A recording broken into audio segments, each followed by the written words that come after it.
आपके दोस्त विनय राय को आउट ऑफ टर्न बुला लेता हूँ। ये कह रहे हैं हमारा कोई इतिहास नहीं है उत्पीड़न का, हमारे टाइम तो डेमोक्रेसी एकदम फली और फूली। आप मुझे बताओ कांग्रेस के इस क्लेम में कितनी सच्चाई है। दूसरा, ये बीजेपी के गले पड़ गया ये संविधान का मसला, या विपक्ष इसको इस मुद्दे पर वाकई में बीजेपी को बहुत ज्यादा डैमेज कर ले गया? विनय राय जी। देखिए ब्रजेश, सबसे बड़ी बात है कि एक मुद्दा बहुत दिन तक सरवाइव नहीं करता है, और आपको इसका एग्जांपल भी दे देता हूं। 2003 में जब मुलायम सिंह की सरकार बनी थी और विधानसभा में जब विश्वास प्रस्ताव पर चर्चा हो रही थी, तो लालजी टंडन जी जब अविश्वास के लिए बोलने के लिए खड़े हुए, क्योंकि विपक्ष में थे, और बिना कुछ बोले बैठ गए, तो बाकी लोगों ने उनकी आलोचना की, कहे बताइए आप तो बीजेपी मिल गई मुलायम सिंह से, आपने एक बार भी नहीं कहा कि हम विश्वास मत का विरोध करते हैं। उस समय टंडन जी ने एक बात कही थी, उन्होंने कहा मेरे कह देने से सरकार नहीं गिर जाएगी, लेकिन सत्ता के लोग इस अहंकार में न रहें कि जो आया वो जाएगा नहीं। और उन्होंने साफ साफ कहा था, जब हम भगवा पहन के आए थे तो लगता था 91 की सत्ता नहीं जाएगी, जब हरी हरी पगड़ी बांधकर जनता दल आई थी तो लगता था ये सत्ता नहीं जाएगी। जब जब जो सत्ता में आसीन हुआ है, समय समय पर उसका दुरुपयोग किया गया है।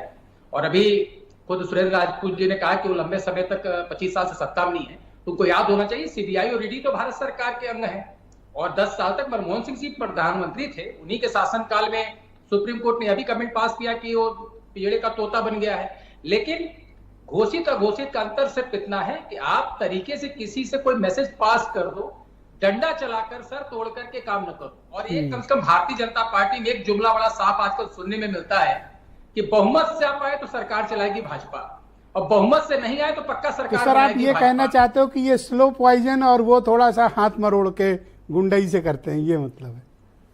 ये तो सीधी सी बात है ना कि हम तो मजाकिया टोन में कह रहे हैं, जनता कहती है ना कि बहुमत मिल गई तो भाजपा सरकार बनाएगी, और बहुमत नहीं आई तो पक्का सरकार चलाएगी। ये कौन सा तरीका है? महाराष्ट्र इसका एग्जाम्पल है। तो एक चीज की और क्लैरिटी दो, अब आते हैं इसके पॉलिटिकल इम्पैक्ट पे। क्या संविधान और आरक्षण का मुद्दा वाकई में बीजेपी को उत्तर प्रदेश में बहुत नुकसान कर गया? एकदम किया है नुकसान, क्योंकि सीधे तौर पे एक संदेश गया जो खास तौर से दलित बिरादरी है, जो अपने आप को बाबा साहब अम्बेडकर से कनेक्ट करती है। उसके लिए बाबा साहब अम्बेडकर किसी भी भगवान से कम नहीं है।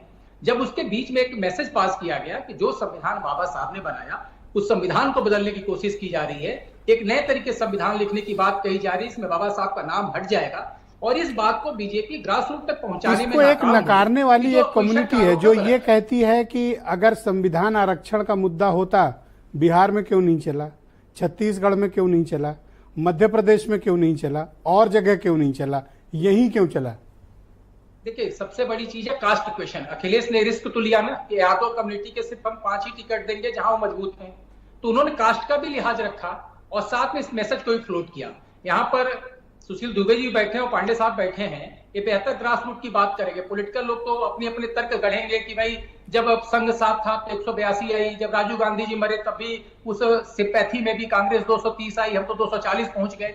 मसला ये नहीं, मसला ये कि उत्तर प्रदेश में आप इस हाशिए पर भारतीय जनता पार्टी क्यों खड़ी? आप उसका तर्क दे सकते हैं गलत टिकट बटा, लेकिन आज भी ग्राउंड पर आप इस बात को मानने से इंकार नहीं कर सकते हैं कि खास तौर से संविधान का जो एक मसला फ्लोट किया गया वो जनता के दिल में बैठा, और उनको लग रहा है कुछ बड़ा करने वाले हैं। कहीं आरक्षण तो नहीं खत्म कर देंगे, क्योंकि संघ प्रमुख की तरफ से कई बार इस तरह के संकेत दिए गए थे कि आरक्षण खत्म किया जाना चाहिए। अपोजिशन ने आज सदन के भीतर दृश्य किया, आपने देखा होगा शपथ ग्रहण के दौरान, मुझे ऐसा प्रतीत होता है कि ये लंबे समय तक इस मुद्दे को लेकर ये लोग बढ़ने वाले नहीं चलेगा। विजय सिंह आडवाणी जी भी एक रथ यात्रा निकाले थे सागर से सरयू तक, वो कामयाब हुई। उसके बाद न जाने कितनी रथ यात्रा आडवाणी जी निकाले, कामयाब नहीं हुई। एक मुद्दा एक समय में काम करता है। जिस आपातकाल की आज दुहाई दी जा रही है वो 77 में लागू हुई, 75-77 रही, 80 में इंदिरा गांधी सत्ता में आ गई।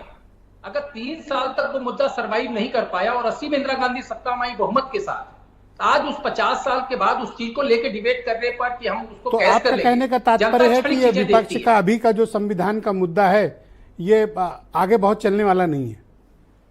कतई नहीं चलने वाला। ऑलराइट सर, मेरे साथ 1 सेकंड जुड़े रहिएगा, मैं मनोज यादव को इनवाइट करता हूं। 80 के विपक्ष के बाद 80 में सत्ता में आ गए। थैंक यू सर, शुक्रिया सर।